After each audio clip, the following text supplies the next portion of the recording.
and welcome to another Round the Rotary podcast with me, your host, JP Warren. And before we begin, I got to say that Round the Rotary podcast is brought to you by Capital Petroleum Consultants.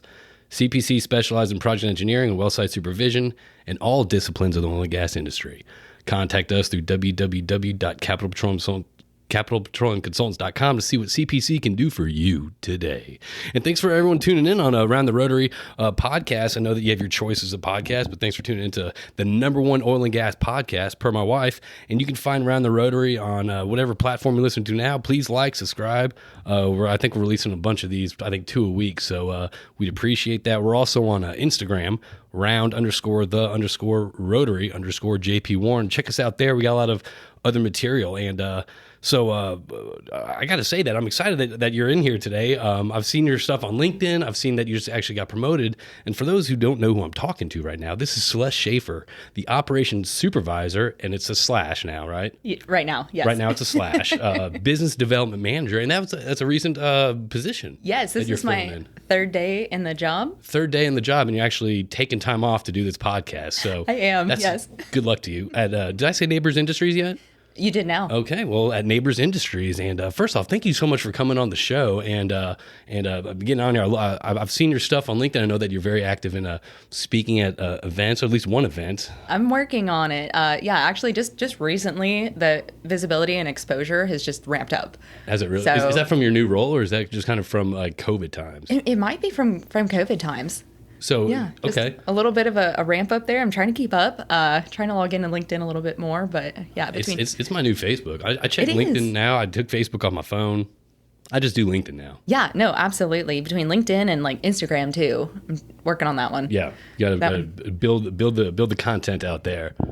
Content. So let's. I'm glad you came in. You know, I think we got a lot of stuff to cover. I mean, obviously, we're going to cover, I guess, your background, how you got in the oil and gas industry. I want to talk about, being a woman in the industry and kind of what challenges and kind of how you navigate through that. And then I want to talk about, I guess, some personal side of things, the fitness aspect of your life, which is kind of it's there's no lines. It bleeds into your professional life too. Absolutely, it does.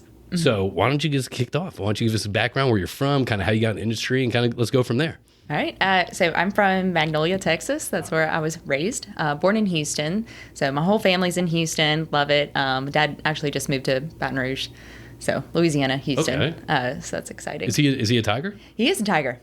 LSU. Okay, so going back home, huh? Yeah, that's a family legacy thing. I graduated from University of Texas, so I was kind of like a wild card on that one. But little sister's at LSU now. Yeah, she's becoming a nurse. Yes, okay. She's studying nursing. The other one's at Notre Dame. Okay. Yeah, so I have a lot of little sisters in college, so there's a big age gap. Okay. Which is how I stay relevant on my hashtags.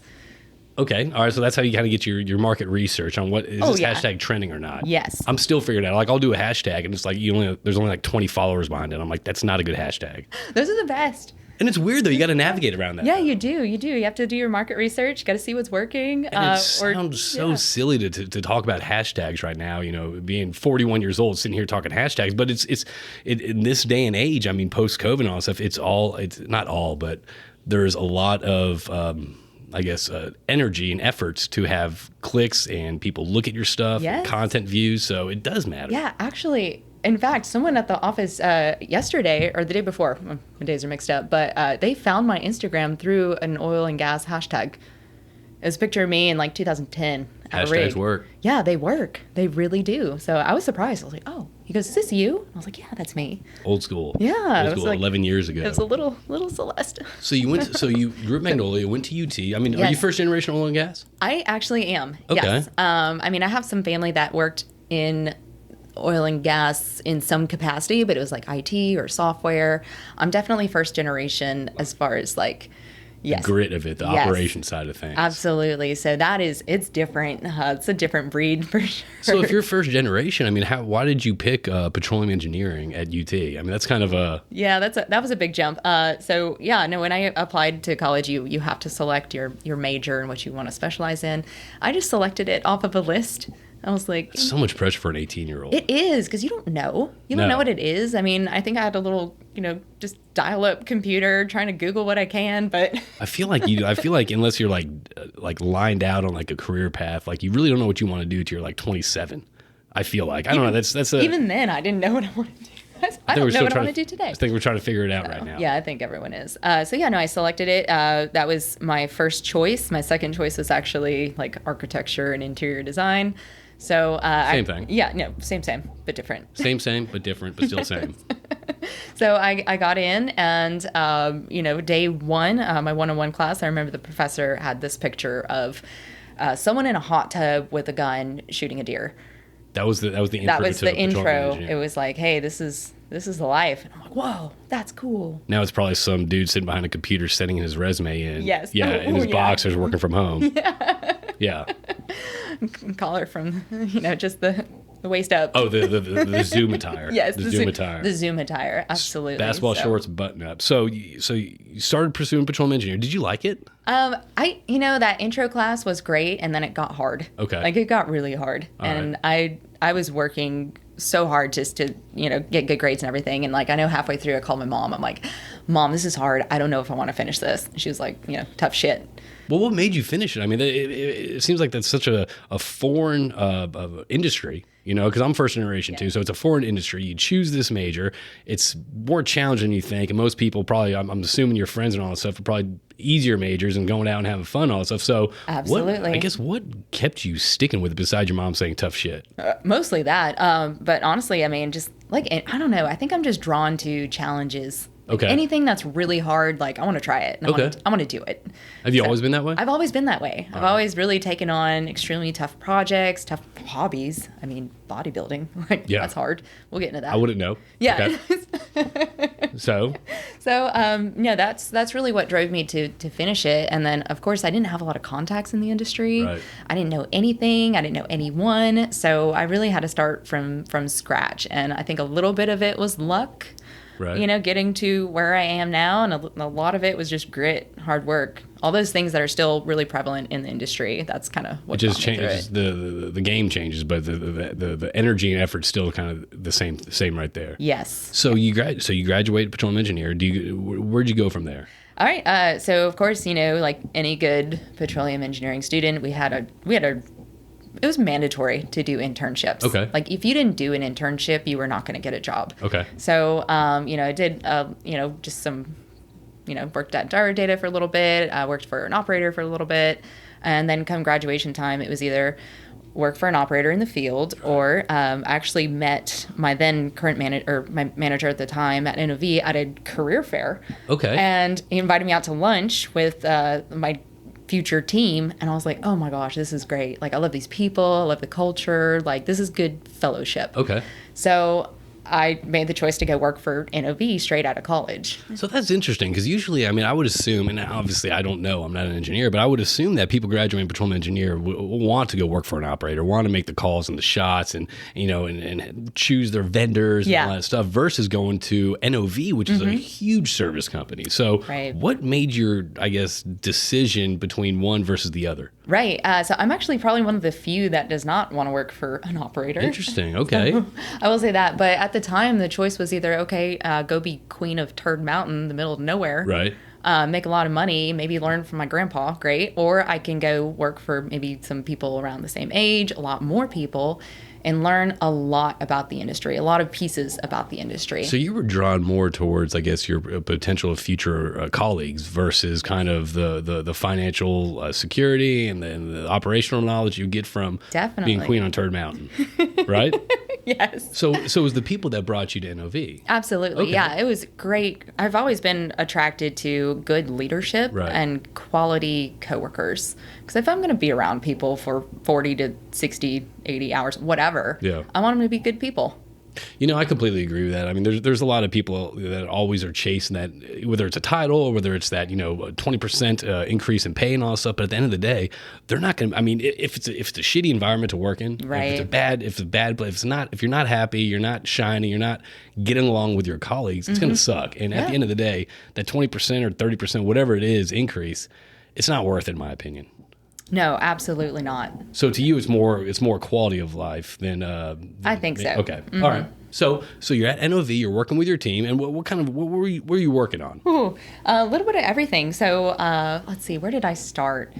I did some rotational program where I got to work in the shop. I drove like 2 hours to Rosenberg every day, tearing down motors, refurbishing bits, just, working like 6 to 6. Is that leadership program? I know. I don't know. Where you do some in operations, you do some in the field, and you do some like coursework? Kind of, a little bit. It was like a official, unofficial program. I think they ended it shortly after. But not for any particular reason, but I mean, they're just like, hey, this is going to really jumpstart your career. Like, go learn some stuff. So I did some, field sales, going on bit runs. How was that experience for you?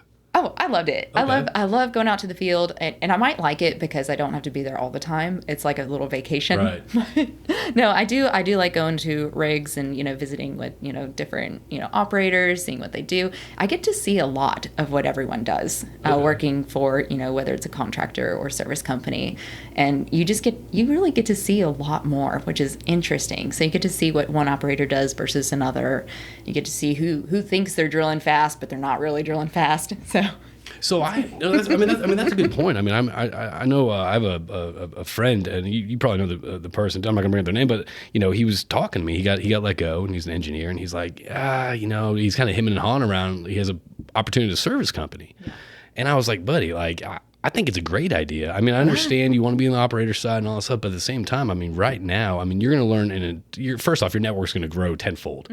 Second off, you're going to be able to have those conversations because you had the opportunity to sit on both sides. So I think I encourage people, and also I kind of like dealing with customers that have been on the service side of the industry, then go to the operator side because they get it. You understand kind of what both parties are working with. Yeah, no, and I feel like in seeing what everyone does, I can bring a lot more to that one customer. Okay. So I get a lot more information. Of course, being an engineer, I'll analyze it myself and kind of see what's working, what's not in a particular area, and bring the best solution forward to my clients or whoever. So you're breaking motors down, and you're also doing field sales. Field sales, worked a little bit in Casper, Wyoming, DFW area, Louisiana, South Texas, a little bit of everywhere, doing everything from just working in our field office to, going and sitting out on drilling rigs for, a motor run or a bit run. That was awesome in Wyoming. I did like that. I mean, I got to go to, different parts of Wyoming that were gorgeous, like Pinedale. So pretty. I guess so. So pretty. I take the company truck out there, and between you, me, and everyone on this podcast, take it off roading.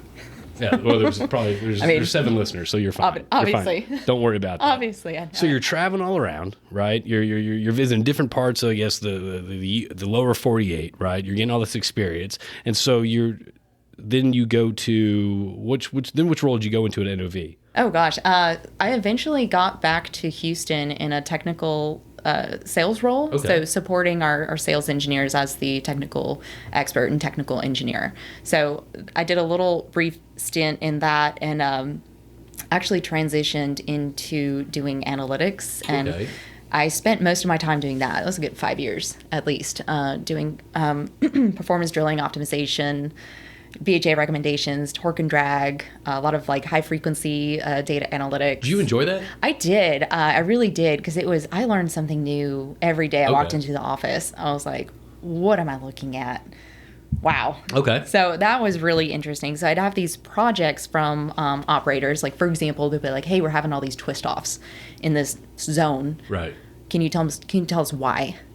Or, something like that. And so we'd run our little black box tools, do the little project. It took a long time. I don't think we weren't as advanced as an industry in dealing with massive amounts of data, because you have so much. It's like, what do you do with it? I kind of, I've had a lot of people on the podcast before that have discussed that exact same issue. It's like, there's so much data. Yeah. Like data, whatever. There's so much now data, and it seems like now, like I'm not sure if it's the last 9 months or 10 months because of COVID or anything. We're recording this on April 28th. I'm not sure if it's because of that, like it's accelerated. Like all these companies now are like doing the centralized data collection and feeding it to the operator. Oh yeah, no, I mean, we're even at Nabors, we have an analytics platform on RigCloud and doing quite a bit of that. But yeah, it's taking. I mean, sometimes there's too much data, right? And so as an engineer or even working at a service company or a contractor company, it's our job to break that down to what's valuable and what's contributing to the problem. Don't analysis paralysis it. Yeah, no, that's a very real thing. You know, I Right. think I've spent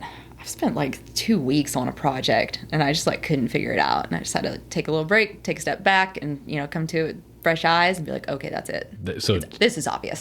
so do you usually dive into your work that much where it just kind of consumes you and surrounds yourself? I can get into it. I Really? can go sit at my desk and not get up for 12 hours.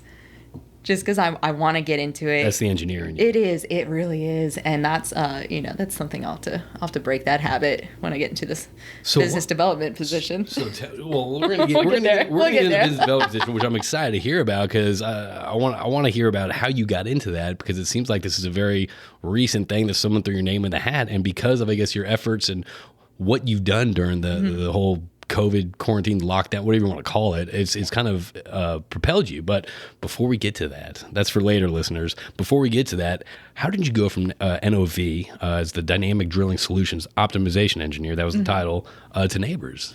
Actually, one of my colleagues, he'd been bothering me for a while to come over to Nabors, and I was like, no. Was this an old colleague from NOV?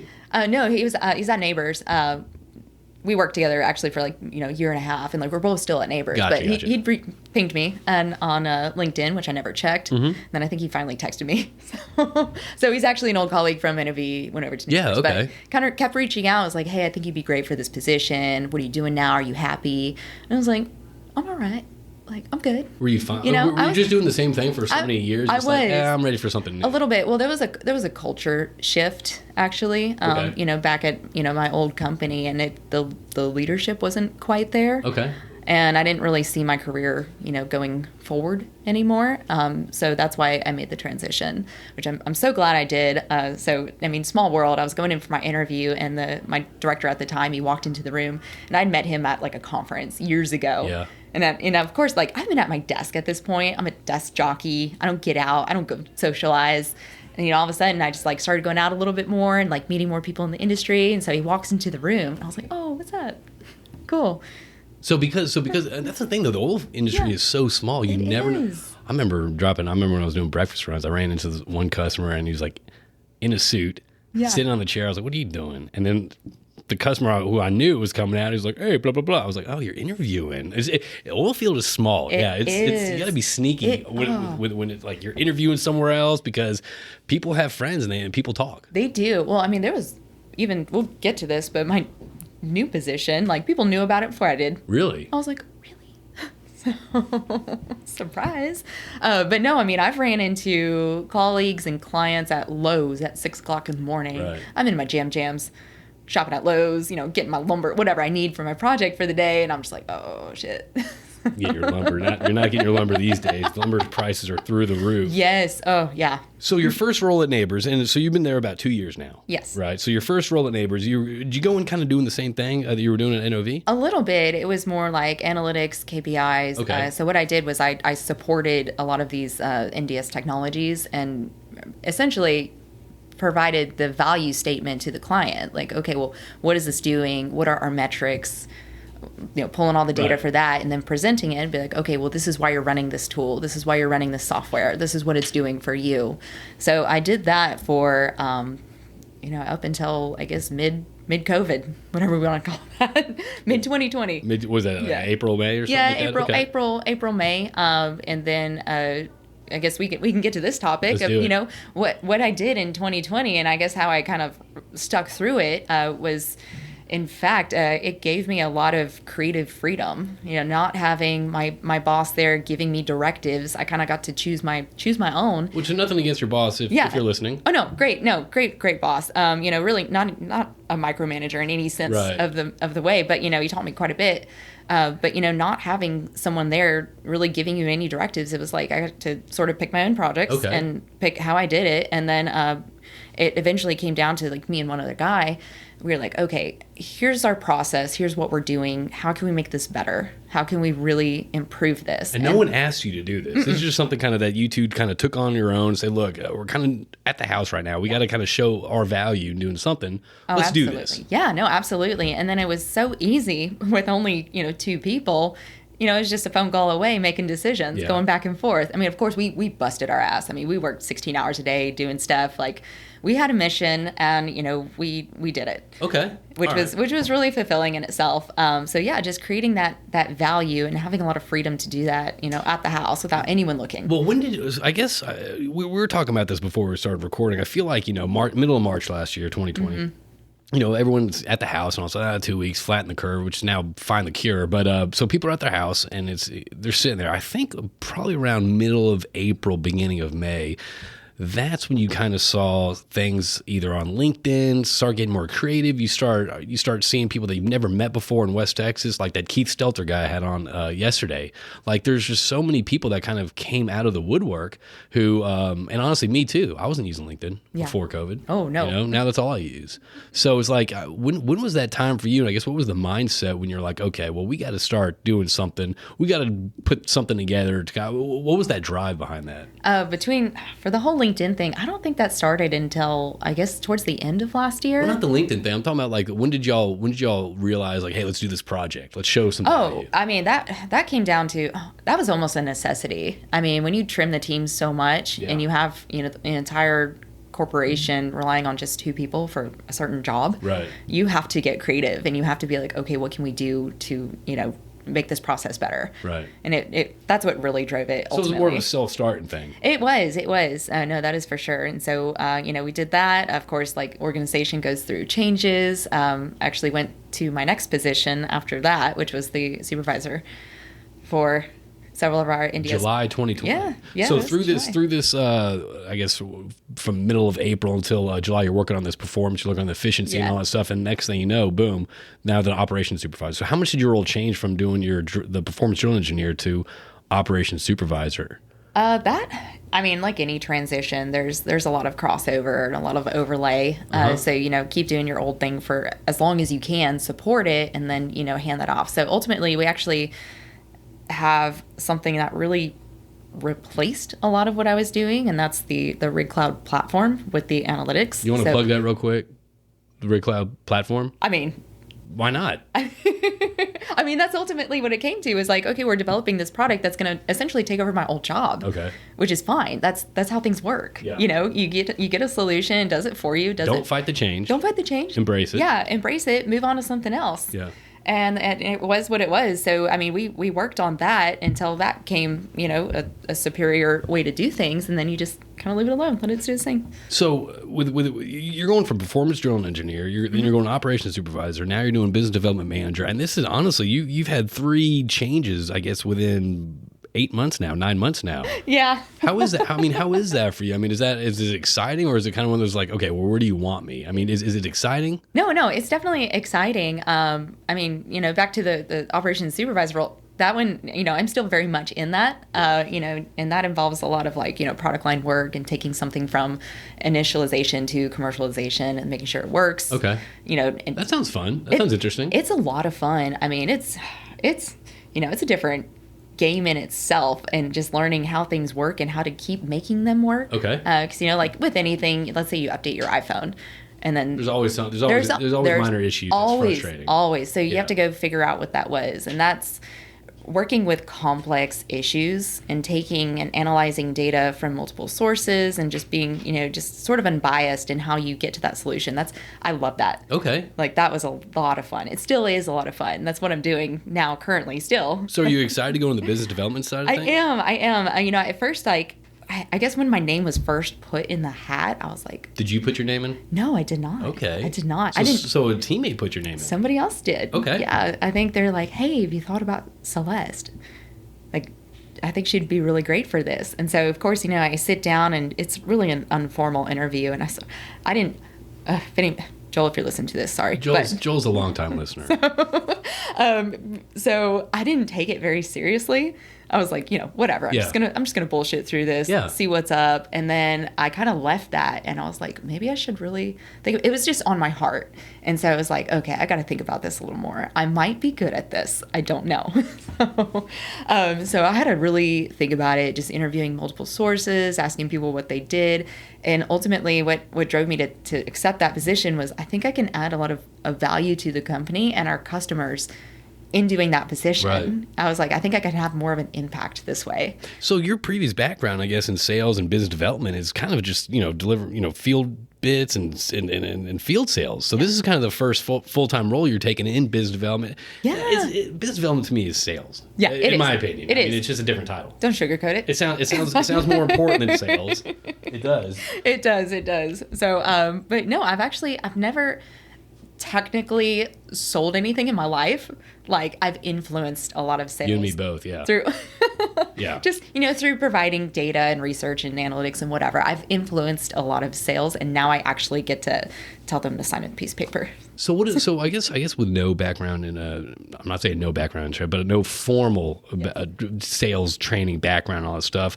How are you prepping yourself, I guess, to start your new role first off, and second off, how to connect with customers who in a post-COVID world?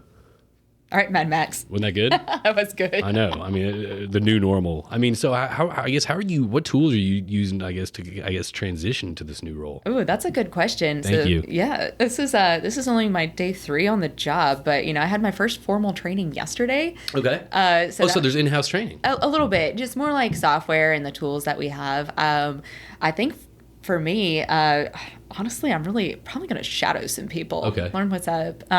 See what all the other cool cats are doing on LinkedIn, social media, that sort of thing. I know a little bit about what it entails, but also that position that I did for technical, sales support, that was like 8-9 years ago. I think it's changed now, obviously. So the post-COVID, like you said, I'm going to have to figure it out. But that's the thing. I mean, a lot of people in sales, I feel like they need to strengthen their customer network. Oh, there's an operator, I got to get with him. Yeah. There's an operator, I got to get with her. This, I got to get with that.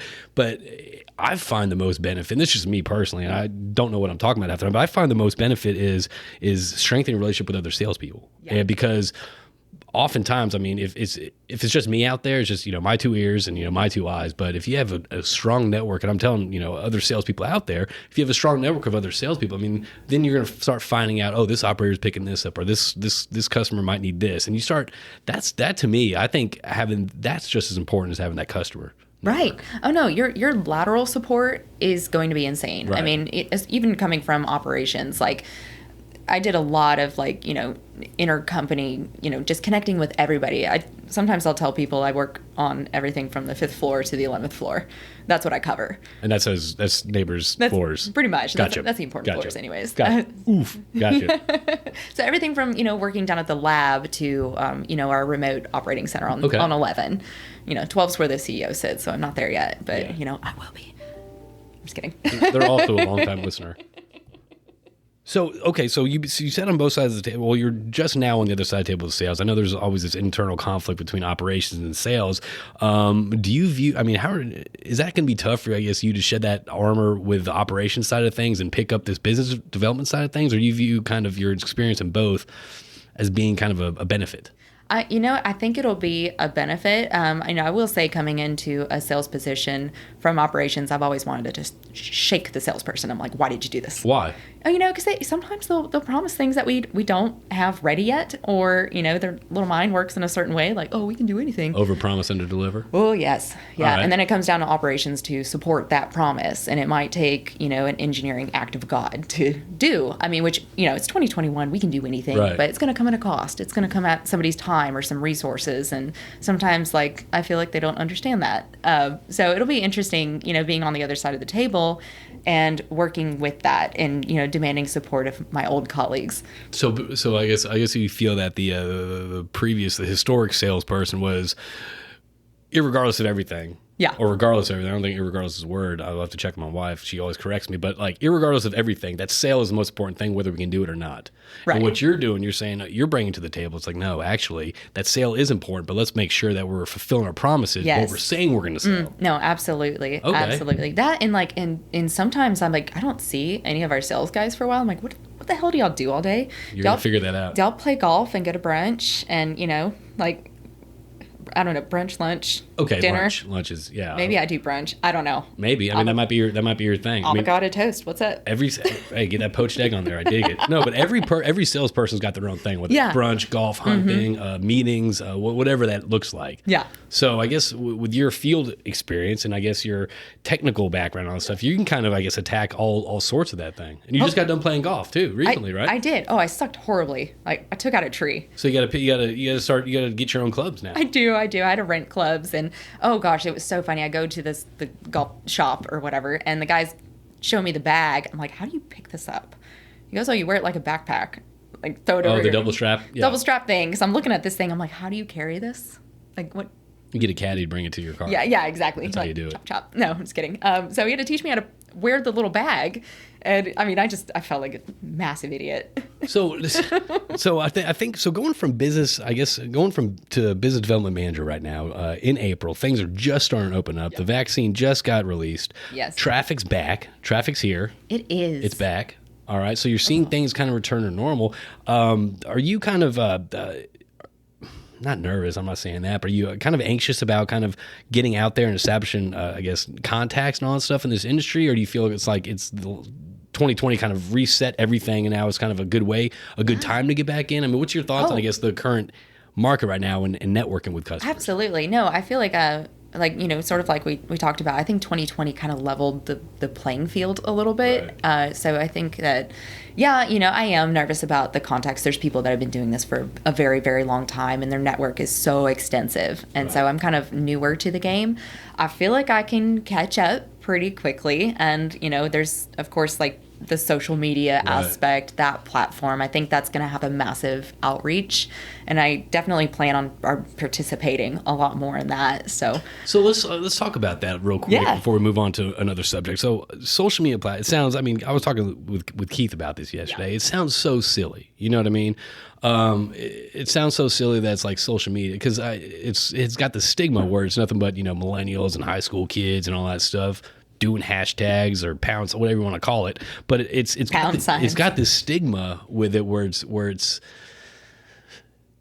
the younger generation, it's this and all that stuff. But I mean, you're seeing people pop up. You're getting a name. There's people that I know, I feel through social media, through LinkedIn that I've never met before. Yeah. We've never been in the same city before. And it's so much more prevalent now. So I guess, how are you, I guess, going to attack the social media side of things, and is that crucial to you? Actually, I think it is. I've been told that. So I have a LinkedIn. It's a personal account. I do my fitness thing, family, dogs, whatever. I've been told that I am exactly like I am portrayed on my Instagram page. Do you think that's important? I think that is important. It's the humanitarian aspect, and that's huge for companies now. I think they're really steering away from that technical marketing, blah, blah, blah. The old school white stuff. Papers. Yes. Boring. Stuff that nobody reads. Yeah. So it's more of like, who is this person? How are they as a person? And how are they going to help me? Because I think that's going to be a huge, huge part. So just that humanitarian aspect. Like I know you, like through your humor and things like that and how consistent you post and the people you interview. Like I feel like I can get a good read on you as a person. Yeah, it's showing who you are and if you're genuine or not.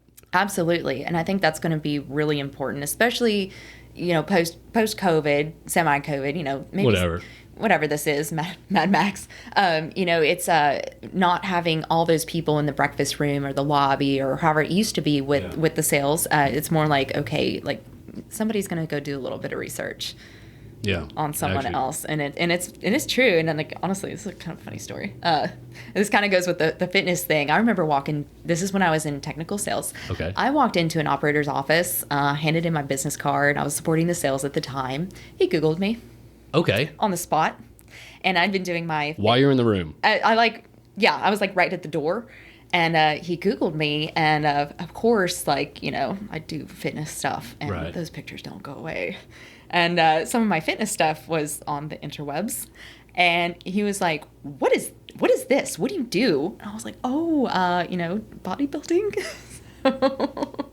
So, I love that. Googling someone when they're at your door. Immediately, like, who are you? What do you do? What is your presence online? I was like, not prepared for that at all. And I was a young Celeste at the time. So, of course, I was like insecure about it. And I was like, oh my gosh. I emailed the National Physique Committee at the time. I was like, hey, can I get those pictures down?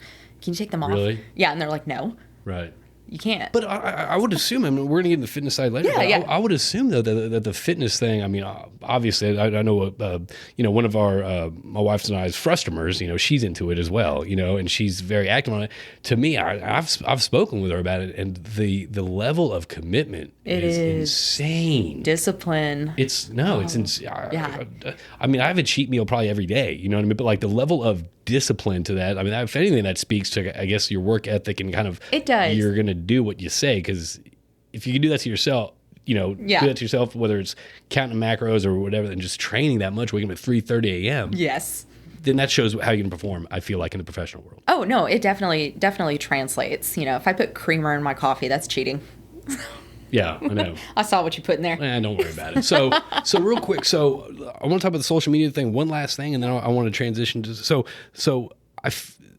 there's some pushback right now, I feel, with companies when an employee posts something, right? Right. And it's like, oh, that's not in line with our company culture and our company brand and all that stuff. And what are your thoughts on companies suppressing the individual side of their people? That to me, that's what sells a company. But what are your thoughts on that? Okay, so actually we had a meeting about this recently, and Nabors is so supportive of whatever you want to do online. They actually took like a focus group. Okay. I think there was maybe 30 of us on a call, and they were just like, hey, here's some rough guidelines. Don't post anything stupid.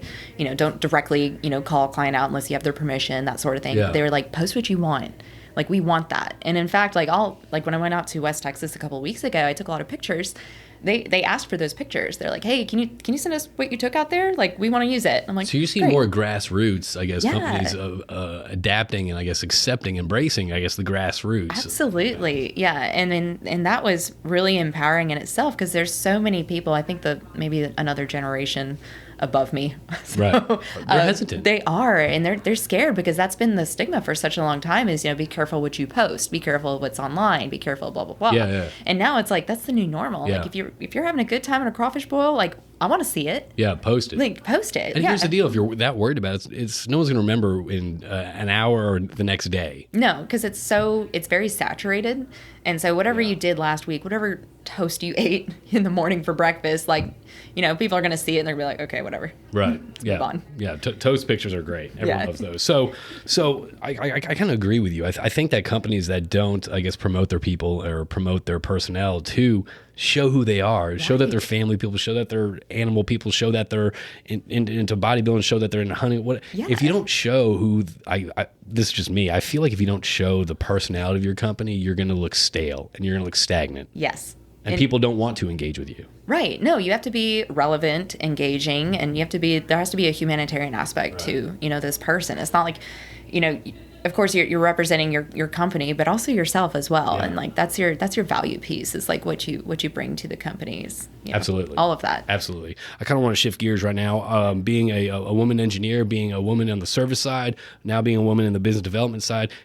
Let's talk about this. I mean, I don't even know what to talk about, but can you talk to me about, I guess, what have you faced anything? What is it like out there as a woman in the oil and gas industry, and in your experience, and how do you deal with it? Okay, so my experience has been just really positive. Okay. I have not had anything like, it's only weird if you make it weird, Okay. sort of thing, Yeah. and that's kind of like my outtake on it. But no, every time, like, it's kind of funny. I'll go out to the rigs and I'll go out there for a couple days.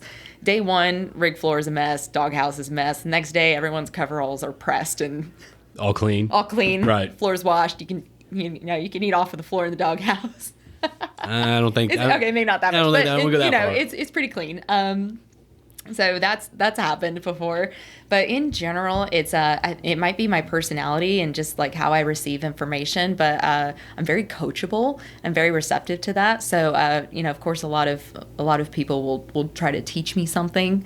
Was that Laura Yes. Palmer was on? She said mansplaining. She said mansplaining, Right. and so that kind of hit home, because that has happened quite a bit. But I'm very receptive to that. I know that people learn through teaching. Right. They learn through explaining, and I'm like, everyone has a story to tell. Like, I'll listen. Like, if you want to teach me how to do something I already know, like, sure, maybe there's a better way to do it. So it doesn't put you off or anything like that? No, when someone comes not in? at, no, Okay. not at all. Like, it really doesn't. It doesn't bother me in the least bit, because, I mean, I just, I like talking to people. All right. I like to see how they do things. And then, of course, I'll take all my little information and do it better. But that's just me. Are there any, I guess, stigmas, I guess, with the stereotype of women in the oil field that you'd like to, I guess, address and squash or whatever? Yeah. Honestly, if you... Oh. Hey, it's Around the Rotary. No one's listening. You can say it. You can say it. Well, I was going to say, if you say you're not a feminist, you're a feminist. Okay. That's number one. But no, I mean, at this day and age, like, you're not going to be where you are unless you've earned that position, unless you contribute to that position. There's no, I joke about diversity hires all the time, like. So what do you mean about that? I like to quote Anchorman, it's an old wooden ship. No, I joke around with my colleagues all the time. I'll be like, "Oh, I'm the only woman on the 11th floor I see today. Do you guys want any coffee?" So you're the diversity hire. Yes. That's why you're brought to the table. Yeah, no, I'll joke about it, but I mean, I know it's not the case. So that stuff just kind of runs off your back. You're not worried about that. It does, and I'm not worried about that. And a lot of the women that I've met in the industry, a lot of them have like a similar outtake. You have to have humor, banter. Let's joke about it. I mean, that's kind of everyone in our industry, whether you're a female, male, Canadian, Scottish, whatever you are. It's exactly. You gotta be sarcastic, and you have to banter with people. You really do. You really do. And so I'll walk into a meeting. I'll be like, "Oh, I guess I'm note taker today." Oof. Absolutely joking though. But I mean, 100%. but it's also kind of, I mean, if anyone with those stigmas, you're kind of bringing it to the table. It's like, I'm not here for that. Like, I'm part of the table. I'm part of the team. Exactly. So don't try to, Yeah. Don't sass me. Okay. All right. So is there anything else that you'd like to bring up? Yeah, no, I mean, as far as like, anything that I think that the industry needs to know about being a woman in the field, it's only weird if you make it weird. Again, Okay. Like that's really my thought on it. Just, go in, do your job, do what you have to do. I have no bad experiences, nothing awkward or anything like that. Okay. And that's just my personality and my humor, and I've always been like that. I've always been like look at the sport I do. I do such a subjective sport. I literally get judged on how I look. So anything that happens in the industry that's, in the, sexist realm or, whatever, it just rolls off my back. So I get that it rolls off you. I guess one thing that I guess we can do today as guys, slow down the mansplaining. Right? Just kind of weed that out. Just figure that they as competent or maybe more competent, you just go with that. Yeah, no, exactly. I mean, just talk to anybody like they're a peer and, keep going. It's that simple. That's really it. And I think, it's so simple. So talk to me about, let's switch gears on bodybuilding right now. Yeah. So how long have you always kind of been into, I guess, fitness and bodybuilding and weightlifting and all that stuff? Or is this kind of something that's developed? A little. Actually, I started this sport because of the oil and gas and it's industry. a sport. It is a sport. No, I'm a professional athlete. Okay. Like I'm sponsored. Who are you sponsored by? Metabolic Nutrition. Okay. Yeah. So Nice. it's a pretty big nutrition company. I know. Yeah, it's a big deal. Yeah, they have some good products. Good stuff. But it's a sport. I mean, there's a big event like almost like the Super Bowl of bodybuilding, all that stuff. I've only been a pro for 3 years, but I've been competing since I started in the industry. Actually, around 2012 is 2012. So yeah. this is post college. After college, Okay. I've always kind of been in shape, like, Right. Relative to, whatever, kids my age, all that stuff. But I didn't take it seriously until I started working in the oil and gas industry. Only because at the time, there was like, we'd go to Perry's on Friday, get that pork chop. Yeah. Where it's like medieval torture. They're cutting the pork chop is. with their hands. And it's like, it's searing their hands, Yes. but like cut that thing. Yeah. That's the eyelash, right? Yeah, get the eyelash. Yeah, cut that eyelash. And their hands are like seared. With the like applesauce burnt. and like, all that stuff. So, I mean, it was like, I think I put on like 15 pounds and I was like, oh, no. Like, we're not doing this. Like, absolutely not. It was just so unhealthy, like going from, I had a lot more freedom to, swim and run. Yeah. And I played polo in college, horse polo. Okay. Doing something really active and, getting in the gym and all that stuff to working full time and going out to dinner, going out to lunch and being a little more involved in the industry.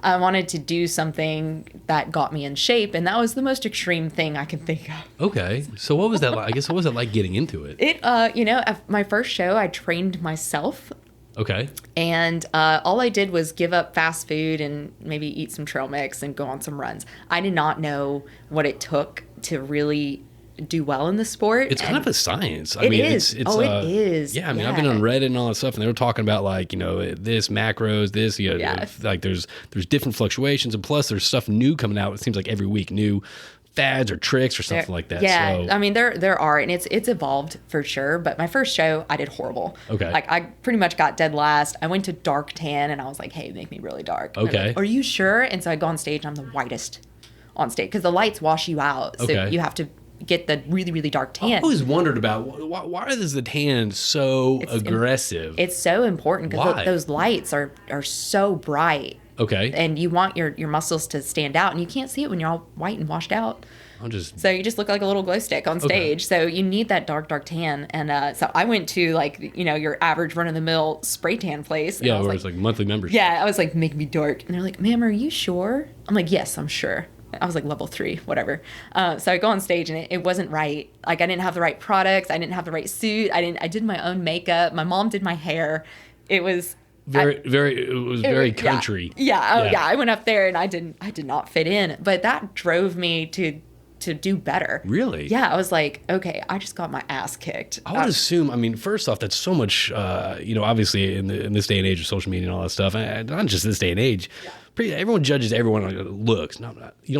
People don't judge, but anyway, but I'm saying to get up there and to compete, you're getting judged on your physique. Yes. That's got to be so, and then to not place or not, that's got to be, I mean, how'd you push, through that and say, you know what, I'm going to commit, I want to do this again? Yeah, no, I sat down, did my research. I actually got a trainer that knew what they were doing. I got the right suit, the right tan. Okay. And, I did pretty well. And I was just kind of, I was dabbling a little bit in it. I made it up to like the national level. And then 2014 hit, and oil and gas kind of took a dump. So I took the next couple of years off after that. Like I didn't compete. Okay. I still trained. I still did my diet, and I just focused on work because there's a time and a place for everything. Yeah. Like sometimes you can't do both all the time. Can't burn the candle at both ends. Exactly. It's extremely hard. So then I picked it back up again a couple years later, and like immediately turned pro. Like I had all my ducks in a row. Was that more fuel to the fire? It was. Yeah. Okay. I didn't think I was going to turn pro. I trained for it. I went up to the national. It was like an international competition, and you have to win your class. Okay. So I won, and I was like, oh, okay. So once you win, does that mean you're you have to qualify to have a professional status, and then after that, you win money for shows. You can go travel internationally. Okay. I became a sponsored athlete. Of course, like at this time, I didn't have social media until 2018. So I didn't have a Facebook. I didn't have an Instagram. I think I had a LinkedIn, but I just, It was no one checks LinkedIn. Yeah, back then. LinkedIn was at the time. Yeah. So, now it's better. But, I had to get an Instagram. I had to do so many posts a week and, all that stuff. And so I had to start doing all of that. And the level of training for the pro stage it's ridiculous. It's just a whole nother step. Whole other step. And of course, like, I'm stubborn and I have really good genetics, so I do it all naturally.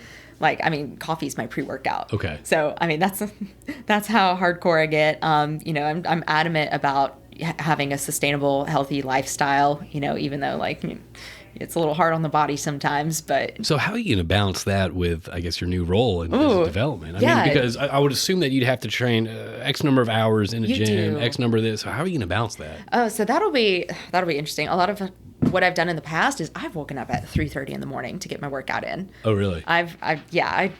I grind it out. Like, I get up, go to the gym, do my cardio, have everything planned. It's planning. Do you beat yourself up if you can't make that 3:30? Like if you have a customer dinner the night before? I guess it's your third day. But it's only day 3, so I don't know yet.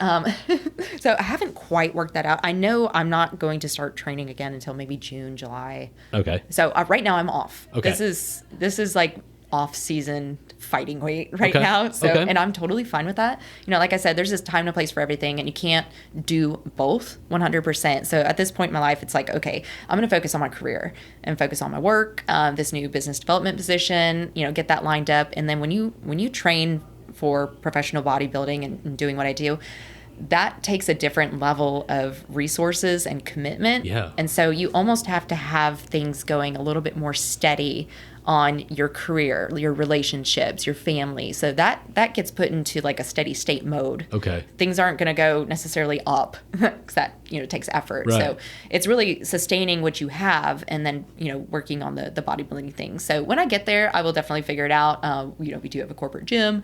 That's fine. You could break it up. Let's say it takes 4 hours of working out a day. You can do 2 in the morning, 2 in the evening, whatever you got to do to break it up. And then honestly, I've been doing this for so long, I don't have to put on a whole lot of muscle. So it'll just be conditioning. It's just refining the diet, refining your macros and all that. Diet's 100%. Okay. 100% diet. Yeah, we had this conversation. I went out to dinner last night and we had this conversation. I was like, diet's 100%.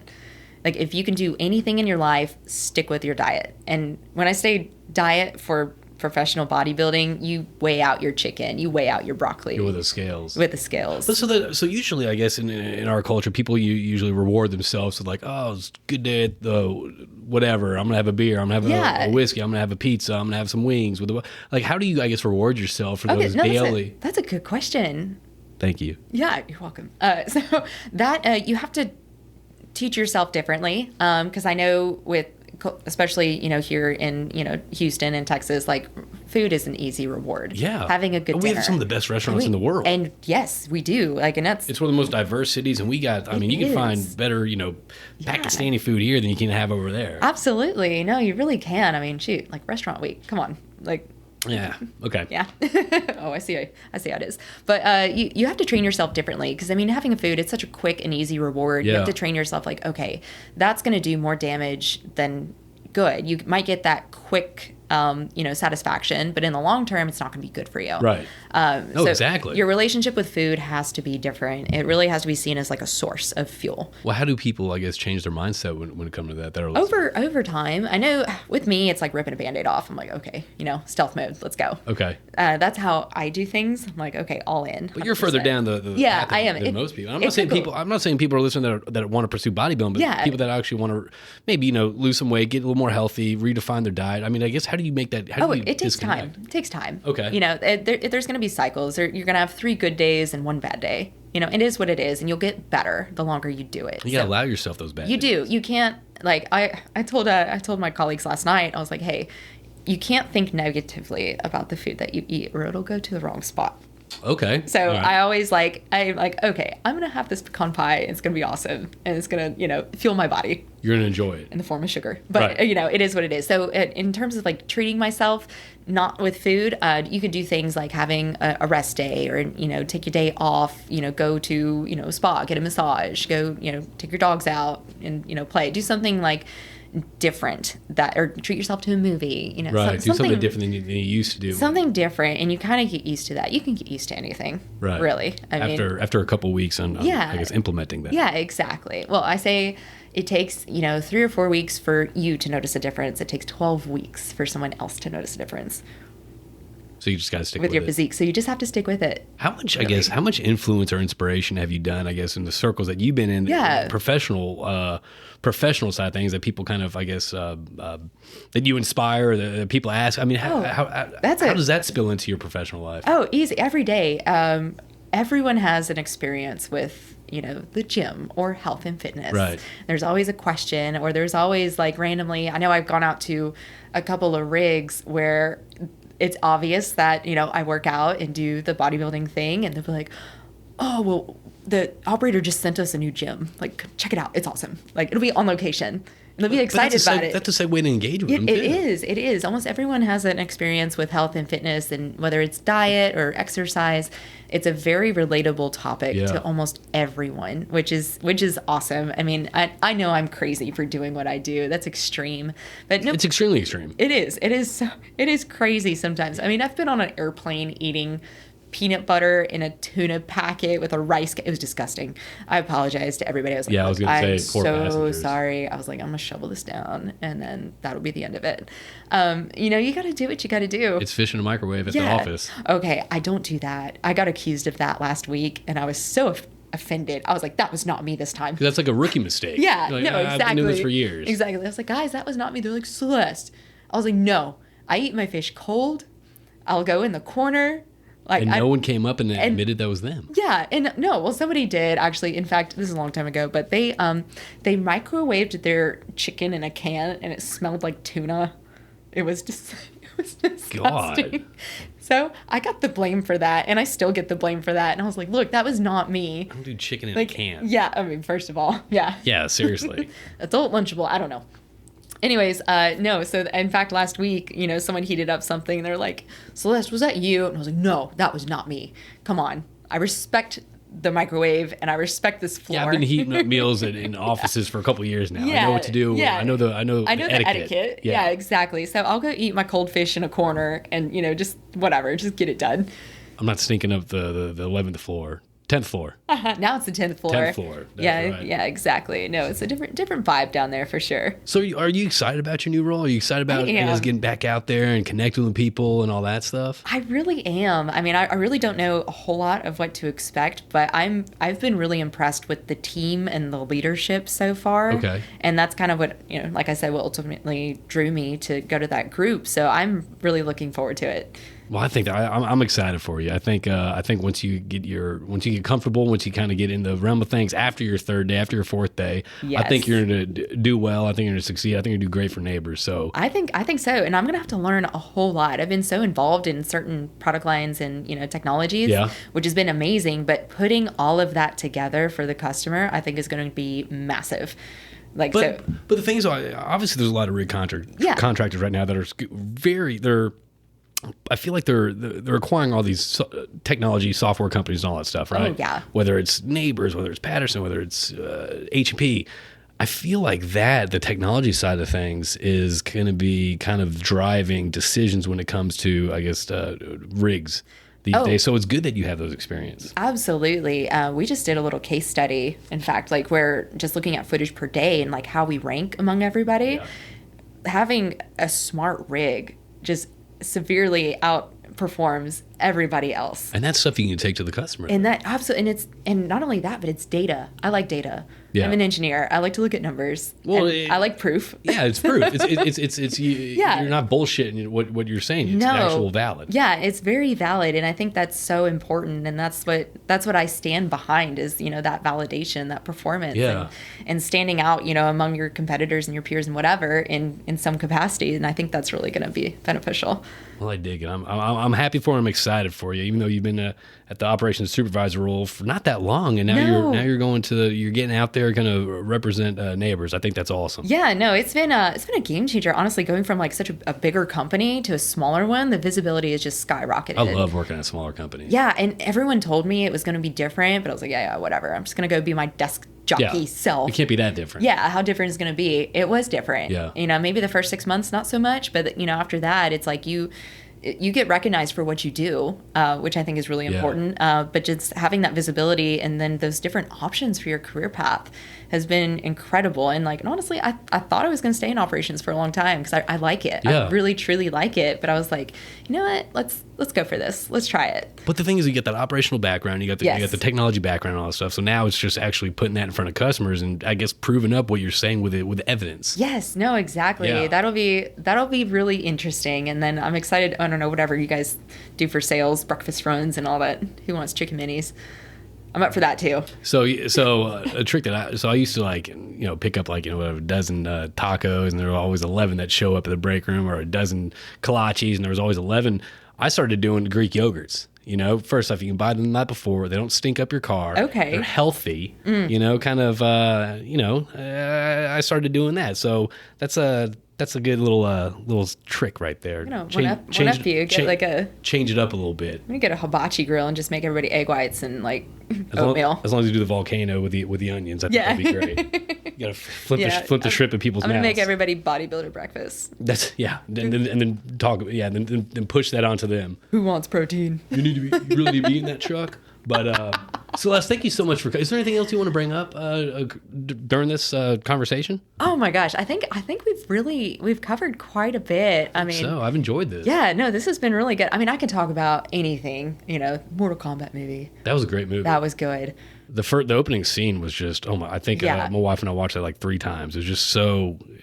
And, then I had a buddy who was like, oh, the writing is horrible. I was like, dude, it's called Mortal Kombat. Yeah. Okay. It's not called Citizen Combat. Right. No, Yeah. exactly. I mean, the acting was, Who meh, cares? but the gore and then the fight scenes, I was like, and I'm not into that. And I was like, this is awesome. You're not into Mortal Kombat movies? No, I mean, I knew about the video game, yeah. Sonya. I was like, that's my character, whatever. Yeah. It's the only female character. That and the fairy. Vampire. Vampire. Not a fairy, vampire.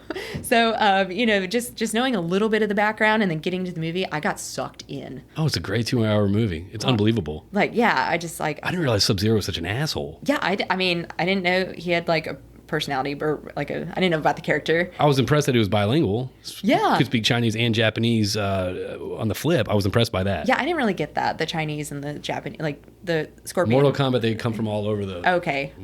Johnny Cage was in Hollywood. Oh, that's right. Okay, well, I'll learn about that and I'll educate myself. But no, I'm really excited to see what else is going to happen in the industry, where I'm going to go from here. I feel like I've done a little bit of everything, especially on the drilling side, and that's what I've always been drawn to is the drilling aspect. Because I've tried the other stuff; it's boring. So. Some people are passionate about drilling. I mean, some people love that side of the business. Yeah, that's their passion. That's what they want to stick with, and I dig that. It truly is. I mean, there's so many other aspects of this industry, but that's what I'm definitely drawn to, and that's what I've been doing. I definitely see myself keep going in that direction. All right. Well, Celeste, thank you so much for missing your 4th day of work in your new role. I appreciate that. And again, everyone, this is Celeste Schaffer, the Operations Supervisor / Business Development Manager as of 3 days ago at Nabors Industries. And you can, if you have any questions with her, you want to link up with her, just check her out on LinkedIn, Celeste Schaffer. And thank you for coming in. I really enjoyed this. Yeah, thank you for having I enjoyed me. your time and the conversation. And I guess I wish you success. Thank you so much. I appreciate it. All right. We'll talk to you soon.